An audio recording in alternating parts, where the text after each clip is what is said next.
In 2022, every military expert on the planet agreed on one thing: Crimea was gone. Russia had held it since 2014. They had fortified every inch of it. They had built the Kerchbridge connecting it directly to Russian soil. They had stationed their most prized military asset there, the Black Sea Fleet, a navy that had dominated that region for over 2 centuries. The consensus was clear. Ukraine had no navy. Ukraine had no air superiority. Ukraine had no realistic path to ever threaten Crimea, let alone take it back. The experts were wrong. What has happened in Crimea over the last 2 years is not just a military story. It is one of the most shocking reversals of power in modern warfare. And tonight, we are going to break down exactly how a country with no navy humiliated one of the most powerful fleets on Earth, and what it means for where this war is heading next. Drop a comment right now. Do you think Ukraine can actually retake Crimea completely? Yes or no? I want to see what this community thinks before we get into what the intelligence actually shows. To understand how extraordinary this story is, you need to understand what Crimea meant to Russia. This was not just a piece of land. For Vladimir Putin, Crimea was the crown jewel of his entire legacy. He seized it in 2014 in what he called a historic correction, reuniting Russian territory that had been wrongfully given to Ukraine during the Soviet era. He built the Kerchbridge, a 19-kilometer crossing over the Black Sea, as a monument to Russian power. It cost $12 billion. Putin personally drove a truck across it on opening day. He stationed Russia's Black Sea Fleet in Sevastopol, a port Russia had controlled since 1783. The fleet was the cornerstone of Russian naval dominance across the entire Black Sea region, the Mediterranean, and beyond.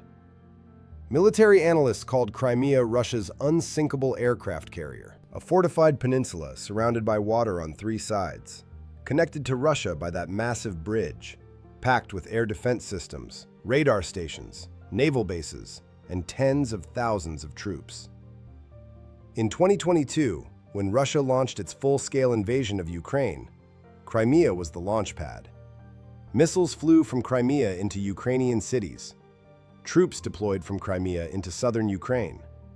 The Black Sea Fleet used Crimea as its operating base to blockade Ukrainian ports and cut off the country's access to global shipping. Russia believed Crimea was impregnable. Ukraine was about to prove otherwise. The first signal that something had changed came on April 13, 2022. Ukraine fired 2 Neptune anti-ship missiles at the Moskva, the flagship of Russia's entire Black Sea Fleet. The Moskva was not just any ship. It was the most powerful vessel in the fleet, a guided missile cruiser, a symbol of Russian naval supremacy. It sank to the bottom of the Black Sea. Russia tried to claim the sinking was an accident. An internal fire, they said. Nothing to do with Ukraine. But in March 2026, a Russian court formally acknowledged the truth. The Moskva was sunk by Ukrainian missiles. The court even sentenced the Ukrainian commander who gave the order to life imprisonment in absentia. They admitted it themselves. The sinking of the Moskva sent a message that reverberated through every naval command room on the planet. Ukraine, a country with no meaningful navy, had just destroyed Russia's most powerful warship. And it was only the beginning. What happened next was something no military strategist had predicted or even imagined. Ukraine built an entirely new form of warfare from scratch. With no ships of their own, Ukrainian engineers developed unmanned naval drones.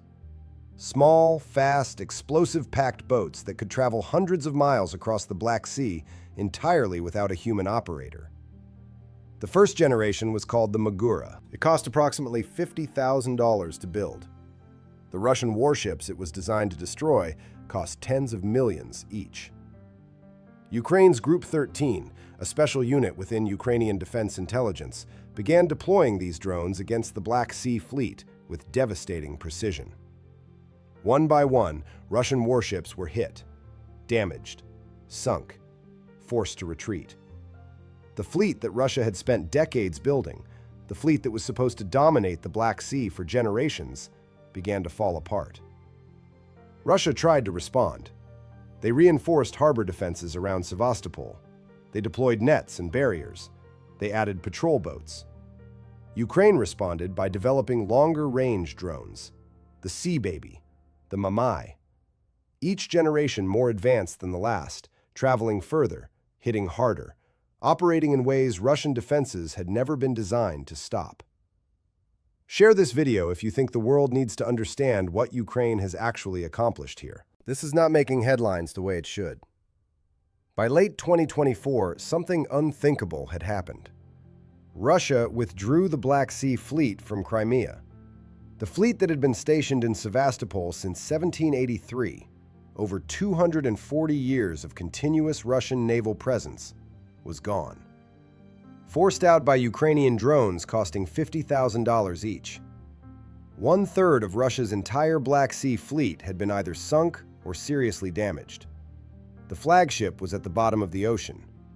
The fleet commander was facing removal from his post after failing repeatedly to stop Ukrainian drone attacks.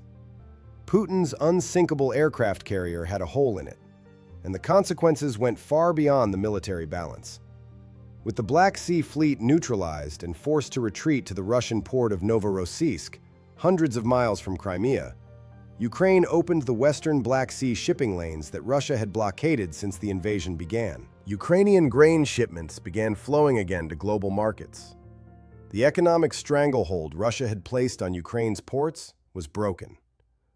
Not by a military counteroffensive, not by NATO intervention, by $50,000 boats built in Ukrainian workshops. But Ukraine did not stop at the water. While the naval war was destroying the Black Sea Fleet, Ukraine was simultaneously dismantling everything that made Crimea militarily useful to Russia. Radar stations across the peninsula were struck and destroyed. Air defense systems were targeted and degraded. Ammunition depots were hit in coordinated drone attacks. The Jankoy military airbase in northern Crimea, one of Russia's most important air operations centers in the region, was struck repeatedly. In April 2026, Ukraine's SBU Alpha Special Forces carried out one of the most audacious operations of the entire war. In a single coordinated overnight strike, they hit 3 major Russian warships in Sevastopol Bay simultaneously. 2 large landing ships, the Yamal and the Filchenkov, and the reconnaissance ship Ivan Kurz. Combined value of the vessels struck, $150 million, destroyed in a single night. And in March 2026, Ukraine launched the largest drone attack in the entire history of the war. Russia's own defense ministry confirmed they intercepted 389 Ukrainian drones across 13 regions and Crimea in a single overnight operation. 389 drones in one night. This is not a country that was supposed to be able to threaten Crimea. There is one more dimension to this story that almost nobody is covering. Ukraine has now cut off nearly 40% of Russia's entire oil export capacity, not through sanctions alone, through direct military strikes on Russia's oil infrastructure. Ukrainian drones have hit the Feodosia oil terminal in Crimea, the Tuapse oil refinery in Krasnodar, the Ilsky refinery, port infrastructure at Novorossiysk, tankers in the Black Sea. The economic damage is now catastrophic. Russia's war machine runs on oil revenue. It is how Putin funds his military. It is how he pays his soldiers. It is how he keeps the Russian economy from collapsing under the weight of Western sanctions. And Ukraine is burning it. One drone strike at a time. Tell me in the comments, did you know Ukraine had already destroyed this much of Russia's Black Sea capacity? Because most people watching mainstream news have no idea how far this has actually gone. So what does all of this mean for Crimea itself? The experts who said Ukraine could never threaten Crimea were working with a 20th century military logic. They assumed navies needed ships. They assumed air campaigns needed aircraft. They assumed retaking territory required massive ground offensives. Ukraine has rewritten every one of those assumptions. With no navy, they defeated a navy. With minimal air force, they degraded Crimea's air defenses. With $50,000 drones, they forced billion-dollar fleets to retreat. The Kerchbridge, Putin's $12 billion monument to Russian power, has been struck multiple times. Sea Baby drones have attacked it directly. It remains partially functional, but damaged. And every analyst now agrees it is a target Ukraine intends to eventually destroy completely. Because without the Kerchbridge, Crimea becomes an island, cut off from Russian supply lines, cut off from Russian reinforcements, isolated. And an isolated Crimea is a very different military problem than the fortress Russia built in 2014. Ukraine has not yet retaken Crimea. That is the honest answer. But what Ukraine has done, against every expert prediction, against every military consensus, against every calculation of what was supposed to be possible, is strip away every layer of protection Russia built around it. The fleet is gone. The radar network is damaged. The air defenses are degraded. The oil infrastructure is burning.